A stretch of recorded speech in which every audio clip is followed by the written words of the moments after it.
तेरे ना कुछ भी हमारी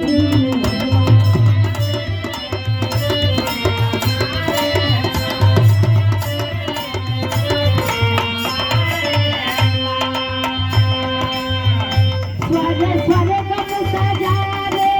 वाली तू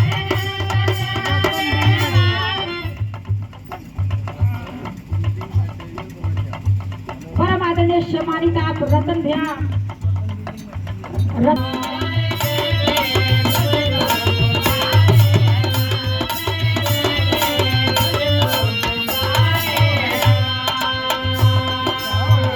तेरे भूलना ना कुछ भी हमारी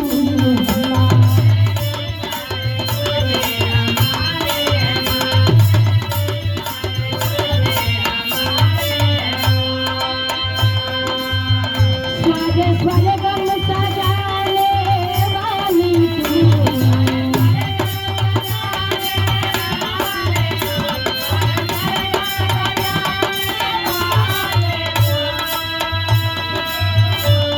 स्वर्ग स्वर्ग में सजाने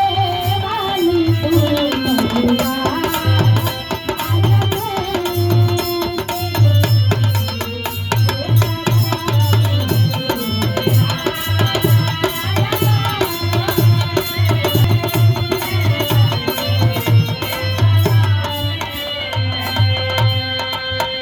बताओ जरा ना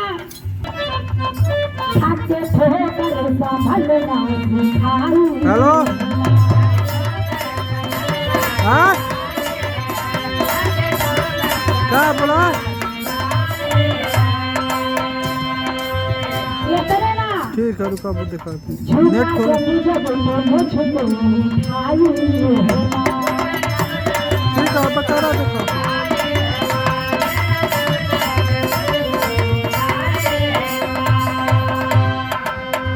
कृपा करती है तू कृपालन है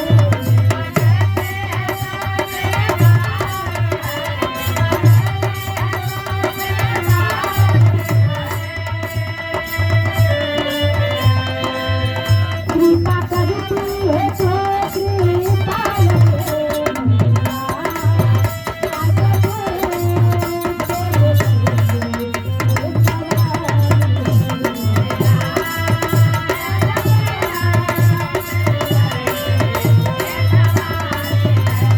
जब तू मुझे मिठाई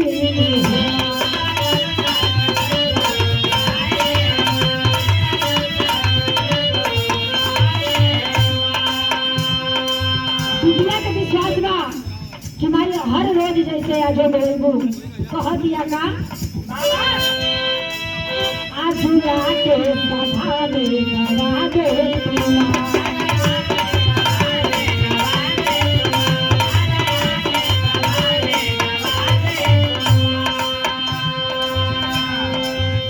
बेटी तेरी है सबको बता दे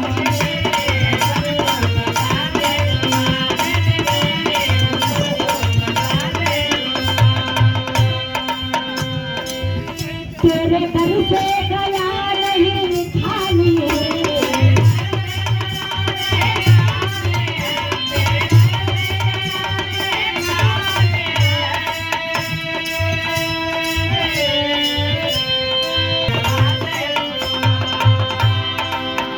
बेटी तेरी है सबको बता दे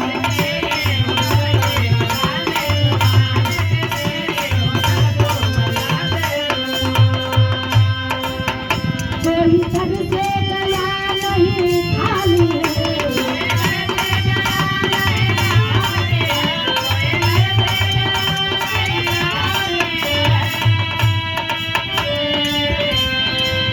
कोई घर से गया नहीं खाली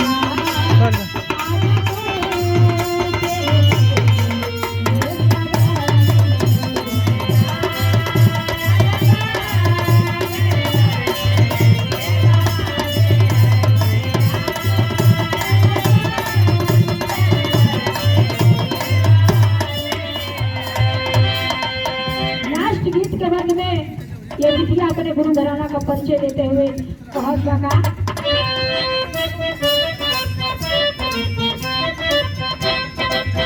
गीत भुवन बिहारी बड़ सुनाई